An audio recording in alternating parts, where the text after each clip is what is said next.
Today, we're going to talk about the Kurds, who have been one of the most important forces in fighting and defeating ISIS in many major areas of Iraq and Syria. With a population of about 25 to 35 million people, the Kurds are the largest ethnicity in the Middle East without an independent country of their own. There isn't yet an actual country called Kurdistan, or Kurdistan. Let's just say Kurdistan. This name is given to the region where the Kurds mainly inhabit and make up a majority, that is, parts of southeast Turkey, northern Syria, northern Iraq, and northwest Iran. These areas are unofficially known as Turkish Kurdistan, Syrian Kurdistan, Iraqi Kurdistan, and Iranian Kurdistan. They speak their own language, Kurdish, and have a rich history dating back many centuries. The Islamic hero Salahuddin Ayyubi, also known as Saladin in the West, who defeated the Crusaders in the Third Crusade, is believed to have hailed from a Kurdish family. Some of you may know him from the movie Kingdom of Heaven. I am Salahuddin. Some of you may know him from this. Okay, this is Politics 2.0 and not the History Channel. But what if this was the History Channel? What if Saladin was an ancient astronaut? Stay tuned to find out. This episode was sponsored by the Foundation for Alien Knowledge and Education, the FAKE. Okay, moving on. So, how are the Kurds involved in the Middle East crisis today? Well, before getting into that, we have to keep in mind these two major real-life characters. One is the Republic of Turkey and the other is Abdullah Öcalan, fondly known as Apo or Uncle to his followers, the founder of the Kurdistan Workers' Party or the PKK, which is considered a terrorist organization by Turkey, the US, NATO, and the EU. Öcalan has been imprisoned in Turkey since 1999, but he still serves as the ideological head of the PKK. Since 1984, the PKK has been engaged in a bloody conflict with the Turkish state, initially with the demand for an independent country in Turkey's Kurdish areas, and later altering it to a demand for greater autonomy. The violence has led to the deaths of over 40,000 people in Turkey, most of them Kurdish civilians. So how does this affect the crisis in Iraq and Syria?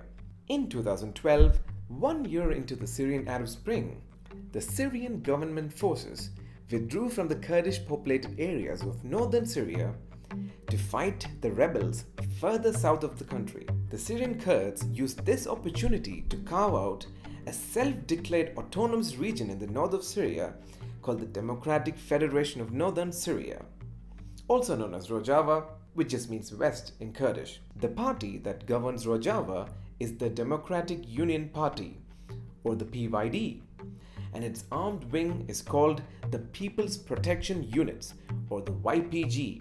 The problem is that Turkey views the PYD and therefore the YPG as an offshoot of the PKK. So many three-letter abbreviations. In Turkey's point of view, Rojava is being run by terrorists. YPG terör örgütüne. However, the YPG maintains that they're not related to the PKK, although they do seem to venerate Öcalan quite a lot. The YPG have been extremely successful in combating ISIS, and since 2014, they have captured large areas of northern Syria that were previously occupied by ISIS, thus greatly expanding the territory of Rojava and worrying Turkey even more. Then there's Iraqi Kurdistan, an officially autonomous region of Iraq that acts almost like an independent country on its own. The Iraqi Kurds too have been at the forefront in the fight against ISIS, especially in Iraq. Like the Syrian Kurds, the Iraqi Kurds have also made large territorial gains at the expense of ISIS. But the central government in Baghdad also claims these territories, and that has resulted in a dispute between them and the Kurdistan Regional Government, or the KRG, which governs the Iraqi Kurdistan. But unlike the Syrian Kurds, the KRG maintains a great relationship with Turkey. Turkey is actually one of Iraqi Kurdistan's major trading partners. And what about the Kurds in Iran? In comparison to Turkey, Syria and Iraq, the Kurdish movement in Iran is not that big, although there's a relatively small insurgency going on with the government. We can talk about that in another video, or not, maybe. But the big question here is whether or not the Kurds desire independence. But to answer that question, we have to look at these 4 Kurdish regions individually, as Kurdish politics vastly differs in these 4 regions.